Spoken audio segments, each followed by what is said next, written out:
I've known Nora for 15 years. We've done everything together. Survived terrible breakups, celebrated promotions, held each other through losses. But on one ordinary Tuesday afternoon in Manhattan, I decided to flirt with her as a joke. What I didn't expect was for her to flirt back. And what happened next? Well, that's when everything changed. Stay with me. Subscribe to the channel and watch new videos every day. The afternoon sun filtered through the tall windows of our favorite coffee shop in Soho, casting long shadows across the marble table where Nora and I sat. It was a Tuesday, one of those unremarkable Tuesdays that you don't think will change anything. I was stirring my cappuccino absently, watching the foam swirl into nothing, when Nora looked up from her phone with that expression she always gets when she's about to say something ridiculous. "You're staring at me again," she said, not looking up. "I can't help it," I replied, leaning forward and resting my chin on my hand. "You're just so captivating." She finally glanced at me, her dark eyes narrowing with amusement. Nora has always been the beautiful one. Not in that obvious Instagram filter way, but in the way that catches you off guard. Her brunette hair fell in waves past her shoulders, and there was something about the way she moved, the way she listened, that made people gravitate toward her. I'd never really thought about it before. Or maybe I had, and I'd just never admitted it to myself. "Are you seriously flirting with me right now?" she asked, a smile playing at the corners of her mouth. "Absolutely," I said, not breaking eye contact. "Is it working?" This was supposed to be funny. This was supposed to be one of those inside jokes we'd laugh about later, the kind of ridiculous banter that filled our afternoons. I was testing the waters of absurdity, pushing the boundaries of our friendship in that safe, joking way we'd always done. We'd made fun of each other's dating disasters, mimicked our ex's terrible pickup lines, created entire comedy routines about the pathetic state of modern dating. This was just more of that. But Nora didn't laugh.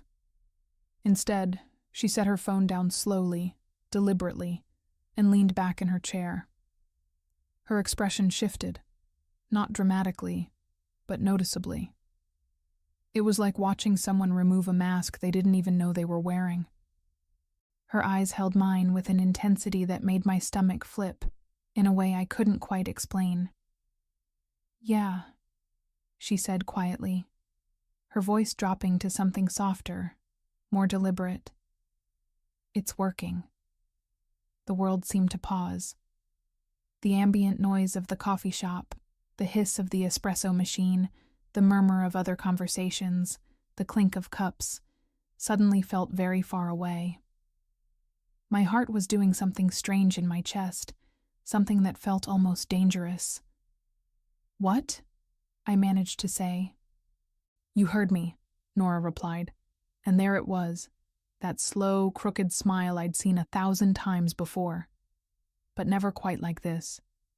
Never directed at me with this particular intensity. "It's working, Lily." I felt heat creep up my neck. This wasn't how it was supposed to go.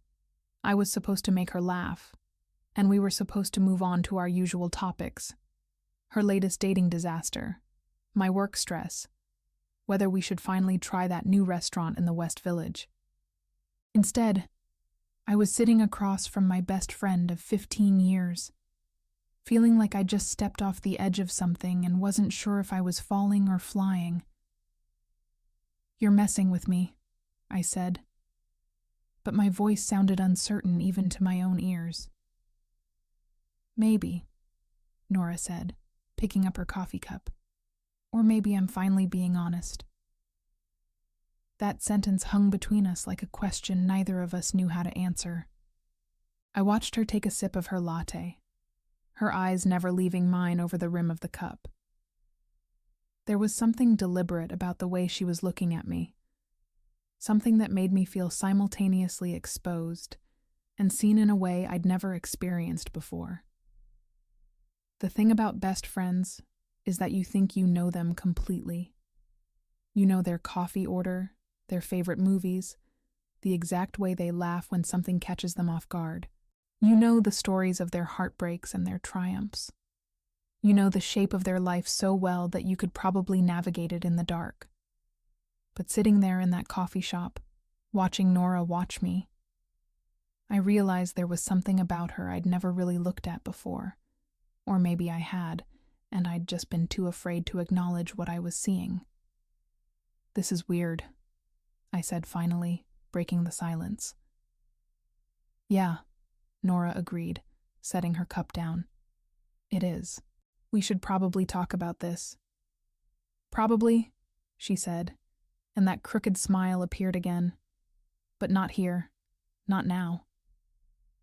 As we left the coffee shop that afternoon, the New York City streets bustling with the usual Tuesday chaos around us, I couldn't shake the feeling that something fundamental had shifted. The joke I'd made had somehow opened a door I didn't know existed, and now that it was open, I wasn't sure how to close it, or if I even wanted to. The next 3 days were torture, not the dramatic, cinematic kind of torture you see in movies, but the quiet, everyday kind that eats away at you from the inside. I found myself replaying that moment in the coffee shop over and over again, analyzing every word, every glance, every micro-expression on Nora's face. Had she really meant what she said? Or was she just playing along with my joke? And if she had meant it, what exactly had she meant? I threw myself into work, trying to distract myself. I'm a graphic designer, and I usually love the creative process, the way a blank canvas can become something beautiful with enough time and intention. But that week, I couldn't focus. My designs felt flat, uninspired.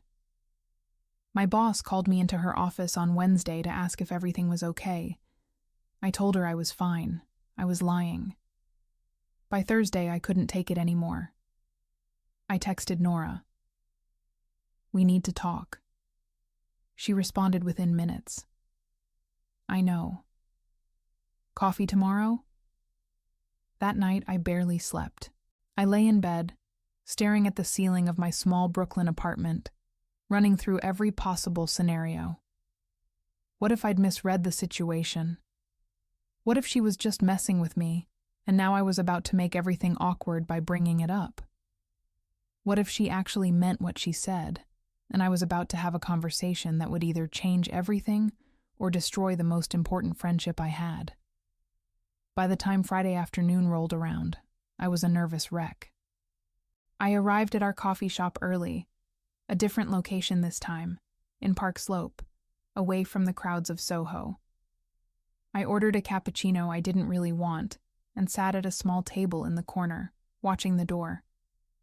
When Nora walked in, she looked as nervous as I felt. Her blonde friend Marcus was with her, which immediately told me something was wrong. Nora never brought other people to our serious conversations. "Hey," she said, sitting down across from me. Marcus sat beside her, looking uncomfortable. "Why is Marcus here?" I asked, trying to keep my voice light. "Because I panicked," Nora said bluntly. "And I called him, and he insisted on coming, and I didn't have the energy to argue." Marcus held up his hands in surrender. "I'm just here for moral support. Pretend I'm not here." "That's impossible," I said, but I couldn't help smiling a little. Marcus had been our friend since college. He was the chaos agent in our group, the one who said the things no one else would, the one who somehow always managed to make sense of our messes. "Okay," Nora said, taking a deep breath. "So, about Tuesday." "Yeah," I said, "about that." "I wasn't messing with you," she said quietly. "When you were flirting with me and I flirted back, I wasn't playing along. I meant it." The coffee shop seemed to get very quiet, even though it was full of people. I could hear my own heartbeat, loud and insistent in my ears. "What does that mean?" I asked, even though I thought I knew. It means, Nora said, and her voice was shaking slightly, that I've been in love with you for a really long time. And when you flirted with me, it was like you were finally giving me permission to stop pretending I wasn't. Marcus made a small sound, something between a gasp and a laugh, and then covered his mouth with his hand. I didn't know what to say. I literally could not form words. My brain had short-circuited. Nora was looking at me with an expression that was equal parts terrified and hopeful, and I realized that she was waiting for me to say something, anything, to respond to what might be the most vulnerable thing she'd ever said to me. "How long?" I managed to ask. "Since college," she said. "Since that night we went to that terrible party in Brooklyn, and you spent the whole time making fun of the pretentious people, and I just kept thinking about how much I loved you, not just as a friend, as more." "And you never said anything?" I asked. "Would you have wanted me to?" she countered. "You were dating that guy. What was his name?" "Derek," I said. "And he was terrible." "Exactly," Nora said. "And then there was James. And then there was that whole thing with Sarah. And every time I thought maybe this was my moment, you were with someone else. And then you weren't with anyone. But you seemed happy being single, and I didn't want to ruin what we had. So I just didn't say anything." Marcus was watching this exchange like it was the most interesting thing he'd ever seen. I shot him a look that said, "Don't you dare say anything," and he held up his hands again. "This is a lot," I said finally. "I know," Nora said. "I'm sorry. I didn't want to tell you like this. I wanted to—" "No," I interrupted. "I mean, yes, it's a lot, but I'm not upset. I'm just processing." "Processing what?" she asked, and there was something in her voice that sounded like hope. "I don't know," I said honestly. "I need to think about this. About what it means. About what I feel." Nora's face fell slightly, but she nodded. "Okay, that's fair. But I'm not saying no," I added quickly. "I'm just saying I need time to figure this out." The next 2 weeks were a strange kind of limbo. Nora and I still hung out, but there was a new awkwardness between us that hadn't been there before. We'd sit on her couch watching Netflix, and I'd be hyper-aware of every inch of space between us, every accidental brush of our hands, every moment when our eyes met and held a beat too long. It was like someone had turned up the volume on something I'd never noticed before, and now I couldn't unhear it. I tried to talk to my other friends about it, but it was complicated. There was Sarah, who'd always been a bit jealous of how close Nora and I were. There was James, who kept saying things like, "Well, obviously she's been in love with you forever," in a way that made me feel like I was the last person to figure something out that everyone else had known all along. And then there was Marcus, who'd appointed himself as some kind of relationship mediator and kept texting me unsolicited advice. "Stop overthinking it," he texted one night. "You either like her or you don't." But that was the thing. I didn't know if I liked her or not. Or rather, I knew I loved her, but I didn't know if I was in love with her. There was a difference, wasn't there? I started paying attention to things I'd never paid attention to before. The way Nora laughed. The way she tucked her hair behind her ear when she was thinking. The way she looked at me when she thought I wasn't paying attention. And the more I paid attention, the more confused I became. Because I couldn't tell if I was noticing these things because I was developing feelings for her, or if I was just hyper-aware of them because she'd told me she had feelings for me. It was like trying to see a magic eye picture. The more you tried to focus, the more elusive it became. One night, about 2 weeks after our coffee shop conversation, I was at her apartment in Manhattan. She lived in a beautiful brownstone in the West Village, all exposed brick and tall windows and carefully curated art on the walls. We were supposed to be watching a movie, but neither of us was really paying attention. "I hate this," Nora said suddenly, breaking the silence. "What?" I asked, turning to look at her. "This," she gestured between us. "The awkwardness, the tension. I miss my best friend." "I'm still your best friend," I said. "Are you?" she asked, and there was something almost angry in her voice. "Because it doesn't feel like it. It feels like you're treating me like I'm made of glass now. Like you're afraid of breaking me." "I'm not," I started, but she cut me off. "You are," she said, "and I hate it. I hate that I told you how I felt. And now everything is weird. I hate that I can't even sit next to you without wondering if you're thinking about what I said. I hate that I ruined the best friendship I've ever had because I couldn't keep my mouth shut." "You didn't ruin anything," I said, and I meant it. "Nora, you didn't ruin anything. I'm just trying to figure out what I feel." "And what do you feel?" she asked, turning to face me fully. Her dark eyes were intense, searching.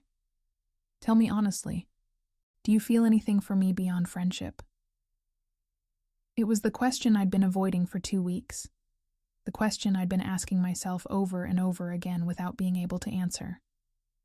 And now, sitting in her apartment with her looking at me like that, I realized I couldn't avoid it anymore. "I don't know," I said, and my voice was small. "I think maybe I do, but I'm scared. I'm scared that if I admit it, and it doesn't work out, I'll lose you. And you're the most important person in my life, Nora. I can't lose you." She reached over and took my hand.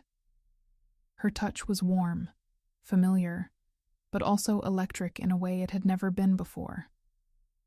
"You won't lose me," she said quietly. "Even if this doesn't work out romantically, you won't lose me, I promise." "How can you promise that?" I asked. "You can't promise that." "I can," she said, squeezing my hand. "Because I've loved you for 15 years as a friend, and I'll love you for the rest of my life no matter what. That's not going to change." I wanted to believe her. I desperately wanted to believe her. But I'd seen too many friendships implode under the weight of unrequited or complicated feelings. I'd watched it happen to other people, and I was terrified of it happening to us. "I need more time," I said finally. Nora nodded, but I could see the disappointment in her eyes. "Okay, take whatever time you need." But as I sat there on her couch, my hand in hers, I realized that time wasn't going to help me figure this out. Because the truth was, I was already falling for her. I'd been falling for her, maybe, for longer than I wanted to admit. And the only thing stopping me from admitting it was fear. Sometimes life has a way of forcing you to confront the things you've been avoiding.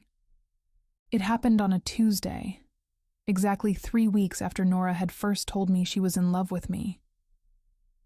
I was at work, in the middle of a client presentation, when I got a call from an unknown number. I almost didn't answer it, but something made me pick up. It was a police officer. Nora had been hit by a taxi while crossing the street in Manhattan. She was at Mount Sinai Hospital. I needed to get there as soon as possible. I don't remember much about the next hour. I remember telling my boss I had to leave. I remember the taxi ride to the hospital, my leg bouncing with nervous energy the entire way.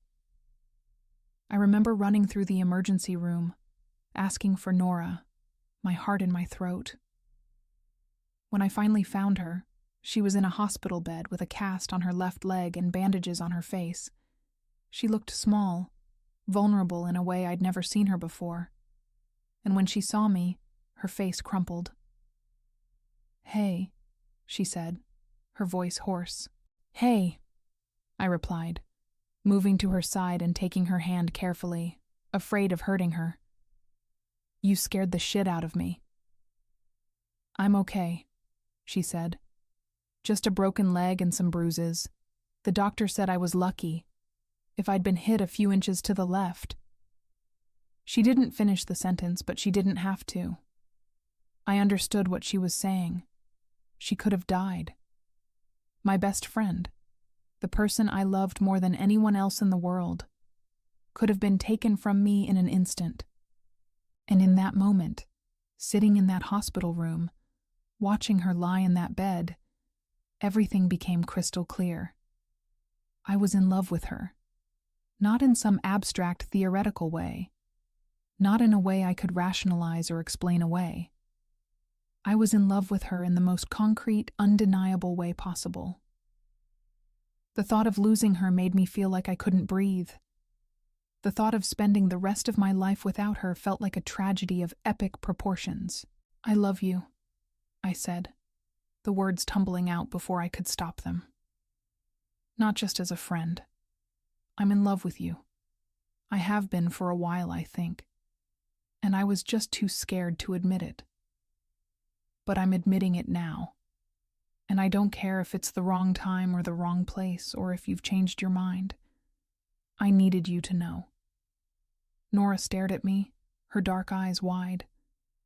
For a moment, I thought maybe I'd made a terrible mistake. Maybe she'd been serious about the whole "I'll love you no matter what" thing.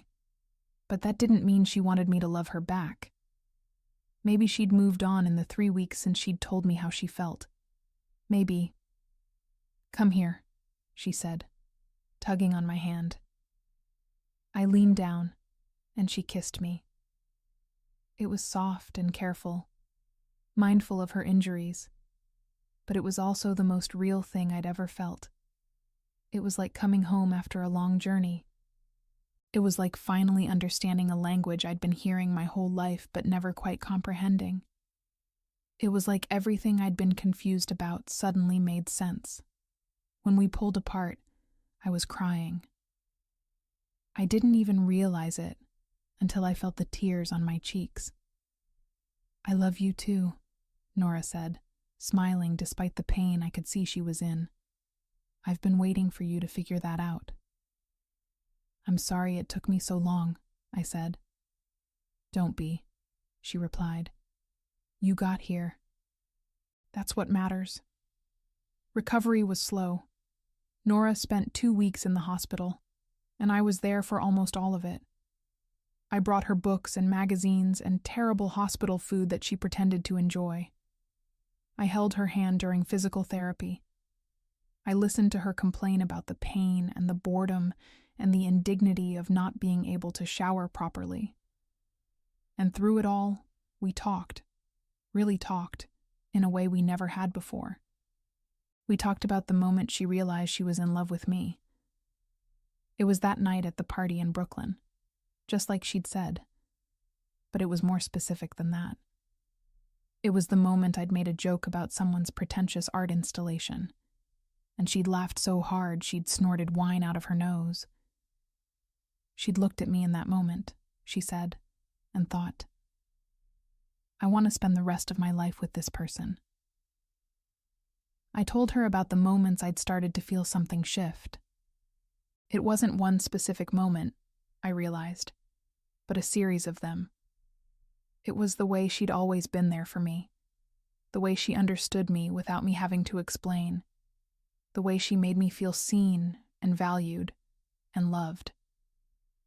Somewhere along the way, that love had transformed into something deeper, something romantic, and I'd just been too scared to acknowledge it. When Nora was finally discharged from the hospital, I helped her move into my apartment in Brooklyn temporarily. My place was smaller than hers, but it was on the ground floor, which made it easier for her to navigate with her crutches. We set up her recovery station on my couch. Pillows, blankets, a little table for her water and medications, and the books she was working through. It was domestic in a way I'd never experienced before, and I loved it. 3 months later, Nora was walking without crutches again. We celebrated by going back to the coffee shop in Soho where this whole thing had started. Do you remember what you said to me that day?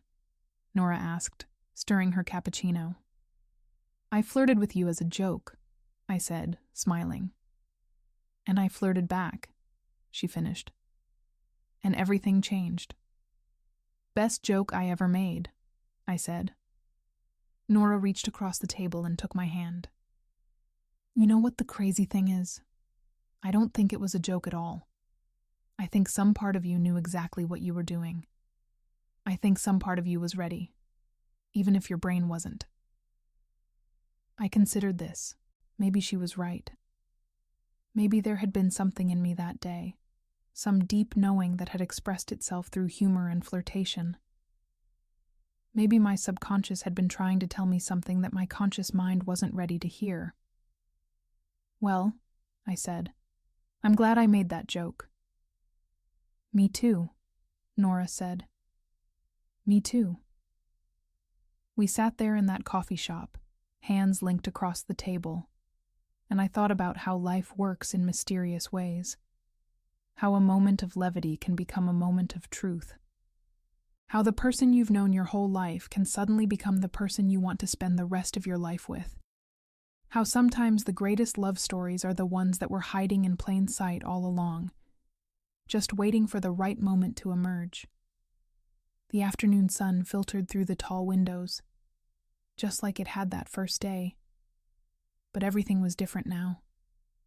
I was different. We were different.